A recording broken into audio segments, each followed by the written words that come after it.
Hello everyone, welcome to my mini blog. Mayam ngasi blog sidi ai nujum pot thaba gi blog oidoini aduga asi pot thaba sina akoina chatringai de courier da khoi gi leiba poche sing na handigi use stock pa poche household gi poche sing da adu to transfer to gi blog ni ado mayam su sumaina matam sangna mafam mom da leiba matam da poche no mono gi leisan da na ko leida ba ya de sijina ba ya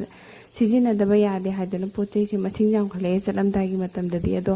अखोई हाइदि हुंदोकपा मतमदसु मरुओइबा pot मयाम यावबैना हुंदोकनिंगकबा अदो कमाइना थाने हाबदो खंगदबसिनाव सिंदा हाइजगे अदो असुमाइना अखोइने जुमदा इसाना यौद्रिगैगी मतमदा जुमदा हुंदुगा लैरिगैगी मतमदा पोचै सिंगसे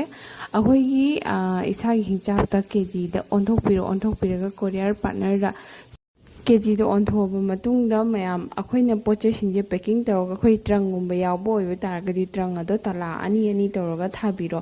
अदुगा तला था मतुंगदा अखोइ cartoon गैगिसु box दा लोइना pack तौरनी अदुगा cartoon दा जावो पोचे सिंदो मोइगी courier partner दोना लागा जेंगबा मतमदा हाइदि मोइना कैनो तौगदबा मोंगदा नुंगाइगदबा मोंगदा कंफर्ट ओइगदबा मोंगदा अमोहना रीपैक तौबसु यावे अखोइगी पोचे सिंदो यामना मचोय लेरगदि अचौबा पोरमदो पुलो पुनसलगा अदु मोइना थाबा पोचे सिंजी जाम फजना हन्ना पैक तौरगा थाइ हाइदि कमाइना पैक तौगी हाइबा तारगदि अखोइगी आइगिना इसाना लाक्चबा मतमदा अखोइ आरो थाहलई अदगी अतोपा हाइदि काइबा याबा पोट लिंगली कैगी यादा इना डेकोरेट तौरगा थमोप खोलप अदु पोचे सिंदो मोइना जाम फजना फीना कार्टून योमगा खोलगा थारै अदुदना जुमनि रोकपदा अमता सोइबा गामबा यावदे फजना थुंगै अदुगा कोरियर करम्बा कोरियर दा ओइबनो हाइ तारगदि लाइक DTDC गुम्बा असिगुम्बा लैबा कोरियर पार्टनर सिंदो कोरियर सर्विस की ओइना मोइना चाउना फम्बा सर्विस तो अदु तौरगा अदुगा केजी दा लुपा 35 मुकी चांग दा लौरे अदो 35 मुकी चांग दा लौबदो होरेन पोतगी हेना पोतुगी अखोइना होरेन मागी स्क्वायर फीट दा पोतुना थम्बदा गाड़ी दुगी मफम क्याम चले हाबदो अदुगी